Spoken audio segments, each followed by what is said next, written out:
Ngayong hapon, our next judge, our third judge is the OIC Centro of Puerto Princesa. Who is a graduate of BS in Forestry at UPLB. He had his Master in Public Administration at Palawan State University, a professional Master in Tropical Marine Ecosystems Management Program at UP Visayas. Ladies and gentlemen, our third judge is Mr. Alexander E. Mancio. Magandang hapon, sir. Ang entry ng Hotel Surao Grand Parade. And here is the partner, our second contestant for our Best in Float competition.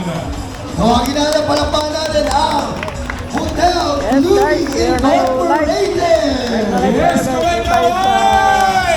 Mendoza Park. Siyempre, iba naka-shooting.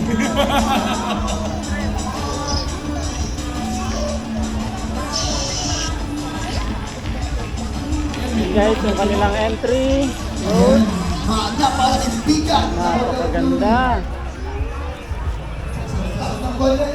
Stop ng konti para ma-judge. Iyan. Kita-kita na ating mga hurado. Narinig mo ba yun? Kokomelo-kasyon sa bawat float na dumadaan po sa ating harapan ngayon. Yes, pa-share tayo ng live, guys. Share. Ang nakikita ng mga nagdadrive sa ating mga float ngayong hapon. Pero paalala rin po, no, na safety first tayo. Unang-unang po dapat natin unahin ang kaligtasan po ng bawat isa. Maraming salamat, Hotel Fleury! Ibang klase pa yung pikat na may kasamang pawikan. Yung katawan niyang pawikan. Gawa sa... Palapan. May sitaw pa dito sa gilid. Oh. Ay, yung kapatid ko, partner. Nakasabi. Tuwang-tuwa ka. Tuwang-tuwa ka. Okay na. I think. Good na tayo. Let's go. Alright, maraming salamat, Palawan Uno! Ibang klase rin ang disenyo. Alam mo, partner, napakahirap gawa ng isang float. Oo. It takes weeks, no? To Matindi. no? Para gawin ang isang float. Grabe po ang effort. Knowing na busy pa sila lalo to sa businesses nila, di ba?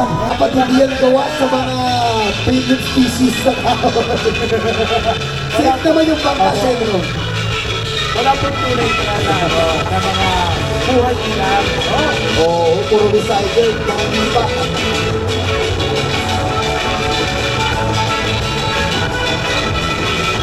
Okay. We're good. Okay, Thank you so much sa Tamarika National High School. And that is contestant number 7. Ito ang Ang ating kalahok, ang ikawalong kalahok, ang Association of Accredited Tours Operators of Puerto Princesa, Palawan, Philippines, or ATO! Magandang hapon! yun, may model pa doon sa taas. Akala ko manikit. Ay, may mahagis ko sila na. Pala yun. Tagka 500. Ay, ako ba sa akin? Pala ito. Ayan. Candies. Oo. Pag hindi mo minagisan. Dito rin po, dito rin po. Dito rin nakikita. Ayan, ayan. Ayan. Narinig ka tayo, ang diwata ng ano. Ang diwata na sa atom. Partner, sali. Ay! Paborito ko. Laptops ko. Really tops, man. Bakit magagawa? Nung inibenta na ako, party nagbibenta ako dito, dyan ako mamibili ako. Sa pilot ako, nag-aaral. Bibili ako dyan sa Secret Assisticos. Ibibenta ko ng piso, hindi isang daan. Grabe ka. Thank you so much, Atom. Maraming salamat.